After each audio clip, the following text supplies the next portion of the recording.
Bismillahirrahmanirrahim. Assalamu alaikum. I am here with your lecture number 3 of Educational Psychology, EDUC 3112. The agenda of today's lecture is four-way teaching agenda of educational psychology. In the previous lecture we have read the definition and concept of educational psychology, three schools of thought of psychology, and the need and function of educational psychology. Now we will read the four-way teaching agenda of educational psychology. We are very much in we are knowing that teaching comprises so many things. Education is not comprising on one thing. So education adds teachers, students, and the content and curriculum which is taught, and as well as the learning and teaching environment. So teaching is not one-way communication, and whenever we are talking about educational psychology, this agenda says that student characteristics, teacher characteristics, teaching strategies, and subject matter. This is the whole scenario in which teaching and learning takes place. We cannot add or delete anything from these 4 points. So this is called the four-way teaching agenda of educational psychology. We can add, there may be some points you can say that those are not written here, such as the environment, teaching and learning environment. But in the scope of educational psychology we have read that teacher, learner, learning environment, and the subject matter, the curriculum, and all the teaching strategies are dealt under educational psychology. So educational psychology is a broader discipline, an applied discipline that comprises on all the components of education, and it provides us guidelines and help that how likely we can improve our teaching as well as our learning. So one by one we will see these 4 points. This is a four-way teaching agenda which is described under educational psychology, starting from student characteristics. So being a learner, what do you feel that psychology is helpful for you people? Once we have understood that psychology is an applied branch, educational psychology is an applied branch of psychology.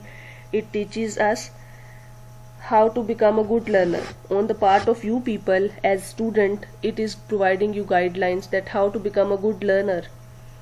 Psychology helps you in physical development and knowing your physical characteristics, that what is the growth and development of the individual, and according to that physical growth and development the learning takes place. We cannot expect a 4-year student to generalize all the material that he or she has learned in the context of practical life. So physical means here that these are the characteristics of the individual one by one of the student.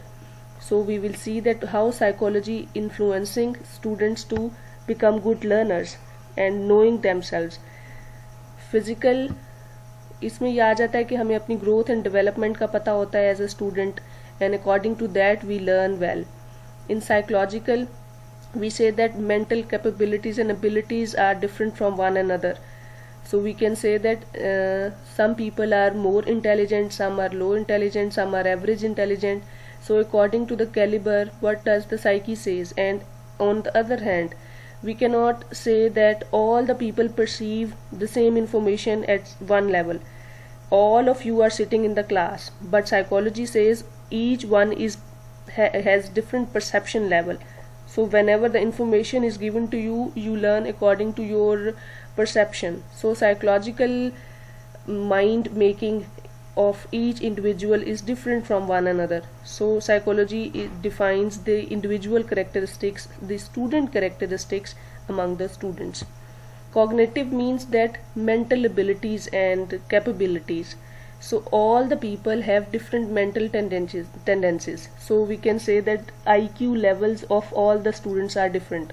Some perceive very well and quick, some can generalize the information and apply the information in the real context very well, But on the other hand, some people have low cognitive abilities that hinder in their understanding and making good marks in the class test, etc.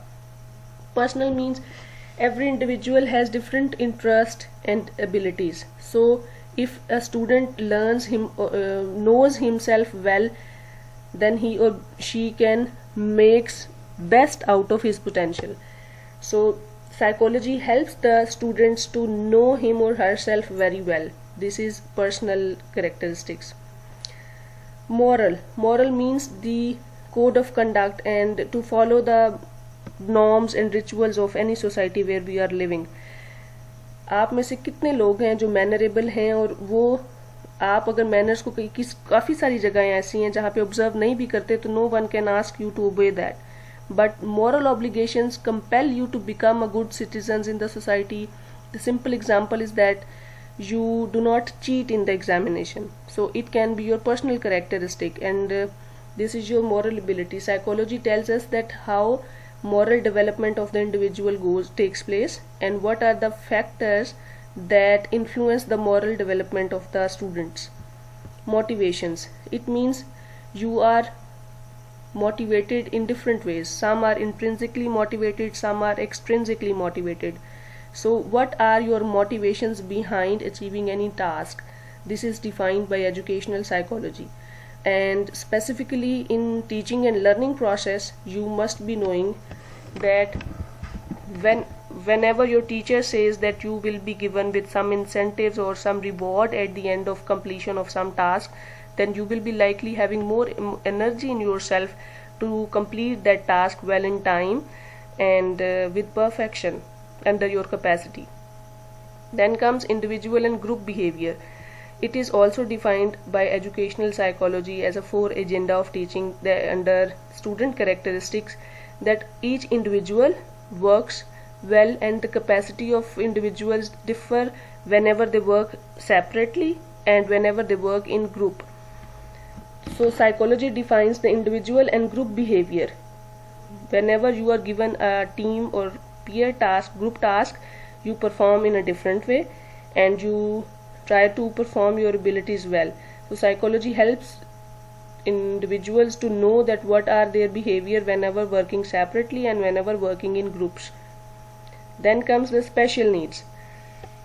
All the students do not possess similar characteristics, although their biological makeup is organisms are same, but their mental processes and their mental makeup is different. All possess different characteristics, and individual differences concept is also there. So we can see that in the classroom some students are of average intelligence, some are of high intelligence, and some are of low intelligence.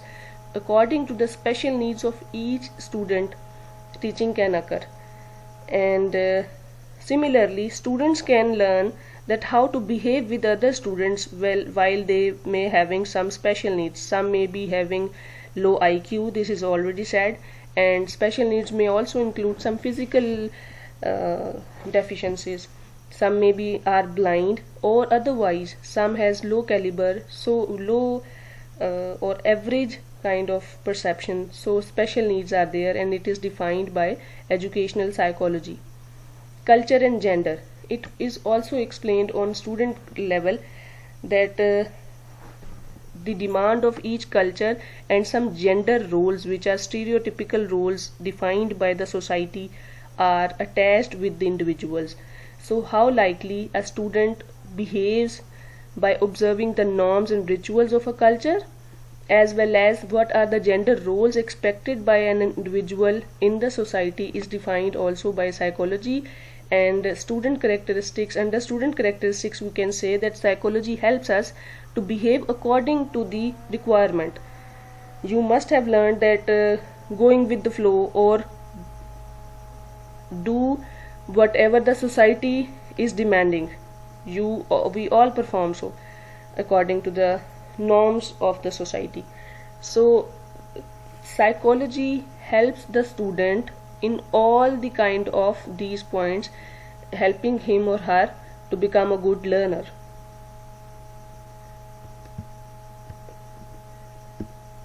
Then comes teacher characteristics. It does not only say that psychology is helpful for students, but psychology is helpful for teachers as well. How? A teacher cannot become a good teacher unless he or she is applying psychological rules and principles. His attitudes towards learning. What does it mean, attitude towards learning? Do you agree with the fact that teachers are also the learners? So if we say that teachers are also the learners, then the attitude of teachers towards learning matters a lot. If you can see that a teacher makes a mistake and at the end he realizes that he or she has made a mistake and he tries to improve his learning, then we can say that he is a learner. So psychology defines that how a teacher has an attitude towards learning. Learning does not stop at any stage of life. So psychology helps the teachers to become good learners, and if a teacher has an attitude towards learning, he will become a good teacher, that throughout his life he or she may be keep on learning. Attitude towards students. It is also guided by the discipline of educational psychology. Educational psychology guides the teachers to behave well with the students. We cannot treat all the students with the same manner. Some students need some special attention in regard with their learning, and some needs extra care, such as if a student finds some difficulty in perceiving the lectures and has low or average IQ level, then a teacher can best help him or her to understand the lecture and to understand the content very well. And otherwise, a teacher, you must have heard about it, that teacher is a good counselor and guide for the students. So other than the academic activities, teacher can make the student to well adjust in the school, college or university. So it is the attitude of the teacher towards his students that is explained by educational psychology. Attitude towards staff. It says staff means the personnel, the colleagues of the teacher. So psychology helps the teacher to become a good colleague as well. The teachers who are helpful towards others, who are good facilitators and help each other, they discuss the students after the classes. So to help the students, these are the characteristics, these are the rules and of psychology, those are applied. Next is understanding of research. Psychology, educational psychology helps the teacher to understand the research as well. The major findings of the research can be applied in the context of day-to-day teaching if a teacher follows the techniques and principles of psychology. So psychology does not help only the students but also the teachers as well, while they are learners, while they are having attitudes towards their students, their staff, and understanding of research findings. Next is teaching strategies. Psychology helps the teachers to best choose the teaching strategies. Learning theories in practice. These are the learning theories. In the previous chapter under behaviorism we have learned two names: operant conditioning and classical conditioning. Learning theories are described under psychology and those should be practiced in day-to-day teaching. So if a teacher is practicing all the learning theories in his or her classroom, he or she is applying the psychological principles in the classroom. So this is the application. Teaching methods. All the lectures cannot be taught in the same way. We need to change the method being teacher according to the content and age requirement of the students. So Who is telling the teacher to change different teaching methodologies? It is the discipline of educational psychology that tells us that teaching methods are different, and according to the content, according to the requirement of the students, and according to the requirement of the content, teaching methods are to be selected. Next is individual methods. Individual methods and teaching methods are somehow overlap concepts here. Individual methods is also the concept that what particular method is to be adopted to teach the students regarding the curriculum, according to the curriculum. After seeing the nature of the course and after going through the content, teacher can best decide that what individual method he or she is to adopt to teach that course. Lesson planning. A good teacher is one who enters in the classroom with proper planning. So lesson planning does not only tell you that what teaching strategy you will use and what content material you will teach. It also tells you that what are the learning objectives you are going to achieve at the end of the lecture. So psychology helps the teacher to best plan his lecture before entering into the classroom, because planning is always done before the action.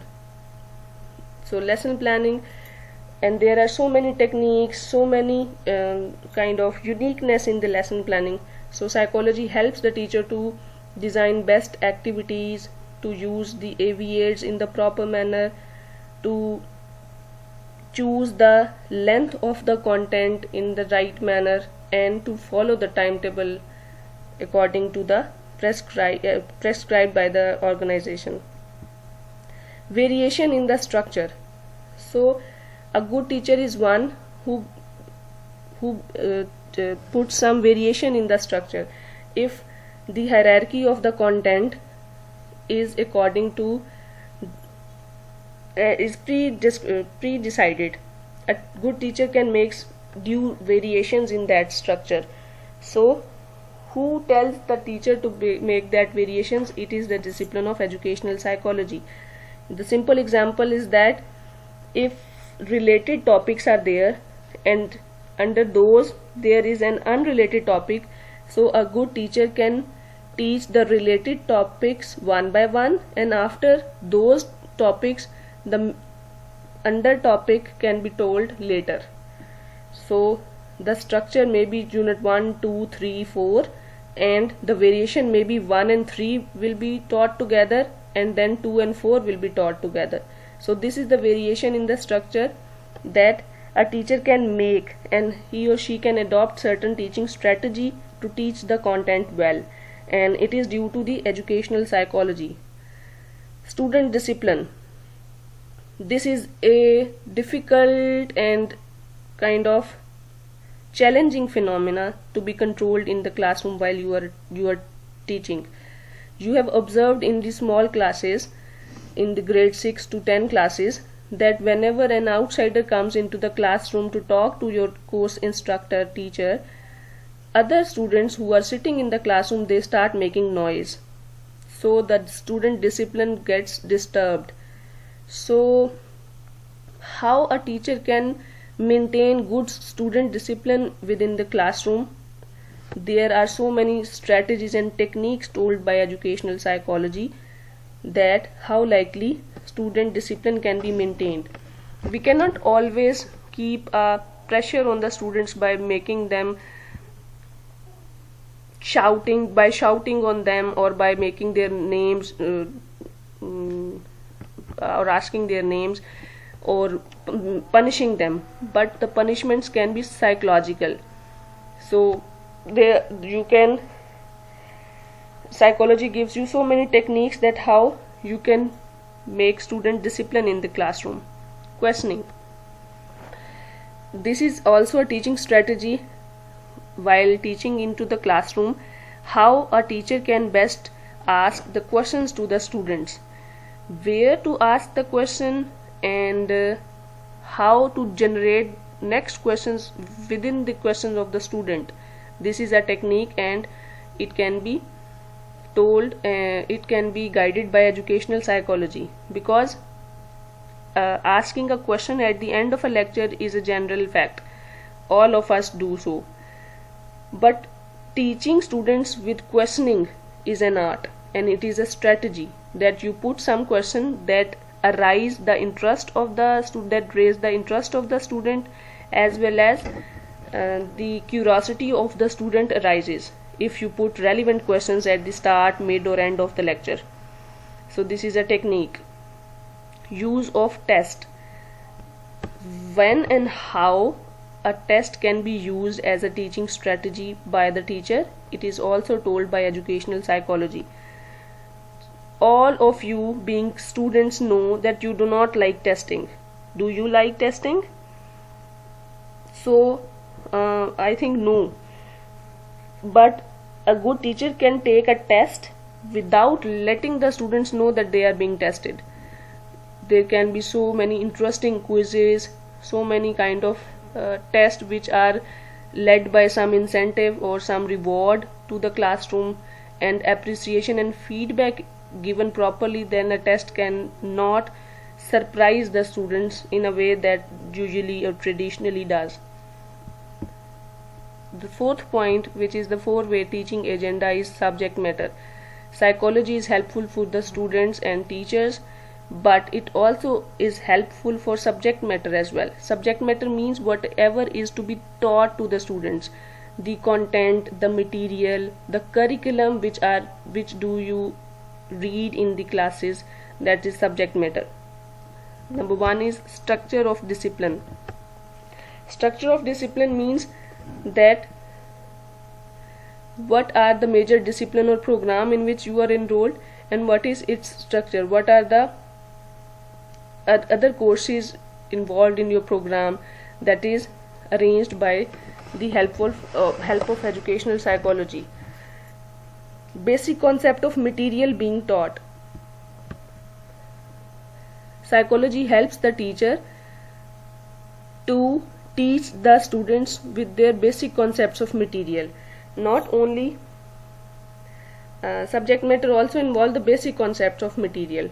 It means that a unit may be about pollution, and there may be so many type of definition of pollution, types of pollution, and its remedies and conclusion, how to overcome on the pollution phenomena, but the basic concept is pollution. So how a basic concept can be enforced while teaching and can be made clear to the students, it is told by educational psychology to focus on the basic concepts of the content. Number third is sequencing of subject matter. This is all due to educational psychology. What will be the sequence of your chapters in the course? It is told by educational psychology. The formula, the rule is to start from easy to the difficult. You cannot start from the difficult material so that students can become, they do not feel well with the course. We always start with the easy and then gradually coming to the difficult one concepts. So the sequence of subject matter, that first chapter will be about the introduction, second will be about the theories, third will be about the functions. Gradually you will go to the difficult concepts. बुनियाद अच्छी बनी होगी तो आप आगे चलेंगे ना, तो बुनियाद से लेके आगे तक कैसे कैसे स्टेप बाय स्टेप हमने किताबों में मटेरियल को अरेंज करना है, this is about psychology, this is due to psychology. Number 4 is priorities in content selection. Priorities mean we do not have content of similar nature and we have them different hierarchy with their importance. All the chapters in the book are important, but we have a priority list in the content selection, that under some specification which are due to their time, their course time, their credit hours, their timetable, and mid and final proportion. We have certain these outside factors. According to these factors we need to select our content to teach. So psychology helps us to prioritize the content and select that accordingly. Degree of specialized content. It means that what are the area of specialization in each course and what is the degree of that specialization. It is told by psychology. the division of specialized content is also done with the help of psychology. So psychology is helpful for the subject matter as well, while that is the structure of the discipline, or it is about the basic concept or material being taught, or whether to organize the material in the book, or having a priority that what to add and what to leave in the book, and degree of specialized content, that what are the areas to master the skills. You cannot master all the skills at once. There can be some skills that can be mastered which are necessary, and others can be learned but cannot be mastered. So this is guided by educational psychology. So in this lecture, thank you, in this lecture we have gone through the 4-way criteria teaching agenda of educational psychology, that how psychology is helpful for us being student, being teacher, and in the subject matter selection. Being student, it is about our characteristics, that how can we become a good learner and improve our characteristics and abilities. And being teachers, it is when it is about characteristics, it tells us that how we can be a good teacher towards our students, towards our colleagues, towards the content selection, and towards performing our tasks, and becoming a good learner as well, being teacher. And when it is about teaching strategies, it says that what best strategy can be adopted to teach all the content added in one course. And when it is about subject matter, psychology is helpful to select best content to teach the students, and the sequencing, organization of the content, as well as the specifying the areas of mastery for the content. I hope you have learned the concept very well, and you are welcome to ask any question. Thank you.